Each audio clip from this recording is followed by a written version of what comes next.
Solve करेंगे exercise 9.1 question number 15।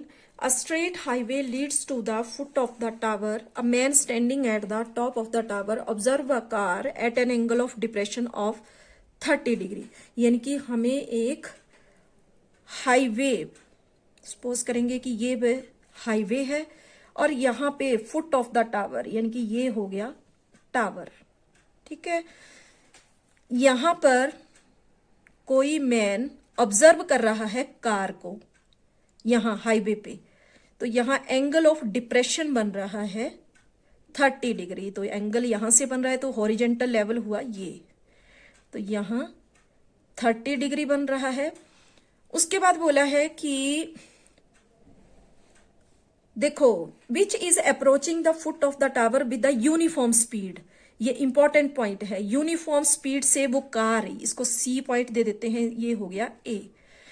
जब वो 6 सेकंड के बाद देखता है तो angle of depression of the car is found to be 60 degree. यानी कि 6 सेकंड के बाद कार पहुंच चुकी है यहां पर पॉइंट डी पर, और यहां एंगल ऑफ डिप्रेशन बन रहा है 60 डिग्री। तो ये हो गया 60 डिग्री। ठीक है, आगे बोला है कि find the time taken by the car to reach the foot of the tower from this point. यानी कि इस पॉइंट से टावर के फुट पर पहुंचने, इसको ई नाम दे देते हैं, डी से ई तक हमें निकालना है। ठीक है, तो ए ई ये हो गया टावर जिसकी हाइट हमें नहीं दी है, इसको एच लेट कर लेते हैं, यहां लिख लेते हैं लेट हाइट ऑफ टावर, हमने लेट कर लिया उसको एच। ठीक है, दूसरा यूनिफॉर्म स्पीड को भी हम लेट कर लेंगे, क्योंकि ये तो बताया है कि स्पीड यूनिफॉर्म है लेकिन कितनी है वो नहीं बताया है, तो let uniform speed is equal to v. V हमने लेट कर लिया। ठीक है, time taken by car to reach from D to E, D से ई तक पहुंचने में कितना टाइम लगाएगी वो भी हमें नहीं गिवन है, तो उसको हम टी लेट कर लेंगे। सी से डी तो हमें पता है कितना है, 6 सेकंड टाइम ले रही है कार, लेकिन डी से ई तक कितना टाइम ले रही है वो हमें निकालना है, तो उसको हमने टी लेट कर लिया। अब देखो स्पीड हमें पता है यूनिफॉर्म स्पीड, और टाइम कितना ले रही है वो हमने लेट कर लिया, मतलब दोनों चीजों को हमने लेट कर लिया। तो फिर डिस्टेंस क्या होगी, डिस्टेंस के लिए रूल होता है स्पीड इंटू टाइम। तो स्पीड कितनी है यहां v हमने लेट किया इंटू टाइम t, यानी कि vt। अब ये डिस्टेंस किसकी बात हो रही है, de की, यानी कि यहां de इज इक्वल टू हो गया vt। अब देखो दूसरी डिस्टेंस भी है, स्पीड तो वही है लेकिन टाइम यहां 6 सेकंड हमें दिए हुए हैं। ठीक है, तो अब एक और डिस्टेंस, ये तो डी निकली ना, अब सी डी के लिए क्या होगी, किस तरह बनेगी, distance C D is equal to, यहां पर वेलोसिटी तो वही है, स्पीड इंटू टाइम, रूल वही लगेगा डिस्टेंस का, तो v इंटू टाइम कितना है 6 सेकंड, यानी कि ये सी डी हो जाएगी 6v। ठीक है, सी डी हो गया 6v और डी हो गया vt। ये दो डिस्टेंस हमें मिल गई यहां से।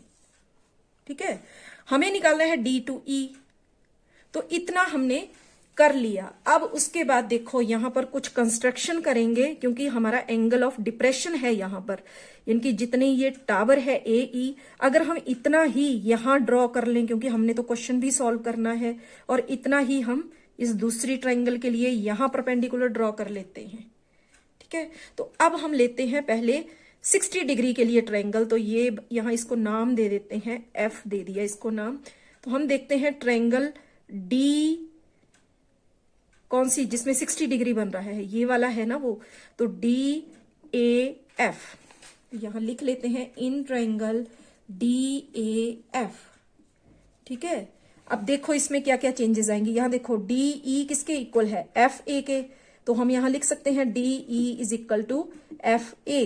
और यहाँ C D is equal to, इसको जी नाम दे देते हैं, C D is equal to F G. ठीक है, क्योंकि हमने कंस्ट्रक्शन की है ना, क्वेश्चन सॉल्व करना है हमने, तो जितनी टावर की हाइट थी उतना हमने, यानी कि ये एच है और ये भी क्या है एच। तो पहले हमने ले लिया 60 डिग्री के लिए, 60 डिग्री के लिए हमारी ट्रायंगल बन रही है यहां पर डी ए एफ। तो यहां बेस क्या है देखो एफ ए यानी कि डीई, और डीई कितना निकला हमारा यहाँ वी टी, इसकी डिस्टेंस, और सी डी के लिए डिस्टेंस आ गई 6v। तो यानी कि DE is equal to F A है, अगर ये वी टी है तो ये भी वी टी होगा, सी डी 6v है तो जी एफ भी क्या होगा 6v। यानी कि यहां थीटा यहां बन रहा है तो ये हो गया बेस, और इसके सामने वाली साइड हो गई परपेंडिकुलर। तो परपेंडिकुलर और बेस, तो यानी कि इसमें हम ले सकते हैं tan 60 डिग्री। परपेंडिकुलर क्या है यहां पर, परपेंडिकुलर है यहां h अपॉन बेस है यहां bt। तो जब वैल्यू पुट करेंगे तो tan 60 डिग्री होता है √3 is equal to h upon VT. Cross multiply करेंगे तो h आ जाएगा यहां √3 वीटी। तो ये तो मिल गया हमें फर्स्ट ट्रायंगल से, तो इसको इक्वेशन नंबर 1 दे देते हैं। अब देखते हैं दूसरी ट्रायंगल यानी कि 30 डिग्री के लिए। तो 30 डिग्री के लिए देखो ये बड़े वाली ट्रायंगल आ गई यहां पर, यहां हम ले सकते हैं सी ए जी। तो यहां लिख लेते हैं इन ट्रायंगल सी ए जी।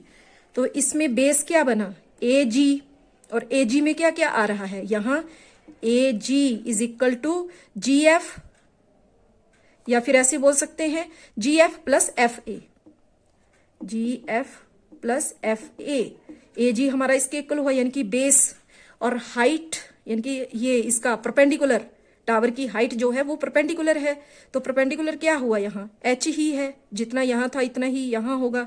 तो ये यहां बन जाएगा एच अपॉन जी ए। ठीक है, यानी कि इसमें क्या लग रहा है tan 30 degree is equal to perpendicular h upon G A या A G, G F 6v plus V T.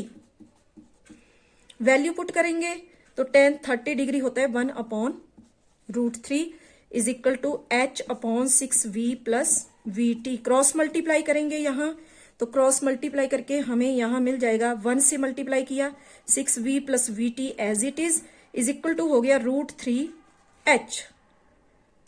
ठीक है, अब देखो यहां इक्वेशन 1 में h की वैल्यू मिली थी, तो हम यहां इसमें क्या करेंगे put h is equal to √3vt from equation 1, यानी कि h के प्लेस पे हमने √3vt पुट कर देना है। तो जब इसमें हम इस तरह से पुट करेंगे तो 6v plus V T as it is आ जाएगा यहां, और आगे इज इक्वल टू √3, और h के प्लेस पे हमने लिख दिया इंटू √3vt। सॉल्व करेंगे तो 6v plus V T is equal to हो गया √3 मल्टीप्लाई में है 3 रह जाएगा vt। ठीक है, अब लाइक टर्म्स को एक तरफ करेंगे, 3vt यहां प्लस vt है दूसरी तरफ जाएगा माइनस में, तो ये हो गया 6v is equal to 2vt। ठीक है, अब हमें तो टाइम चाहिए। ठीक है, तो यहां देखो टाइम हमें निकालना है, तो t को यहीं छोड़ो, ये जो 2v यहां मल्टीप्लाई में है इक्वेशन के दूसरी तरफ जाएगा तो अपॉन में, तो v से v कैंसिल, 2 1 जा 2, 2 3 जा 6, यानी कि t इज इक्वल टू आ गया 3। ठीक है, और t हमने किसको लेट किया था यहां पर, time taken by car to reach from d to e, d से e तक पहुंचने के लिए जो टाइम लगेगा उसको t लेट किया था, यानी कि कितना टाइम लगा 3 सेकेंड्स। ठीक है, तो ये निकल गया हमारा यहां पर आंसर कि DE is equal to 3 seconds, और ये आ गया आंसर। Thank you.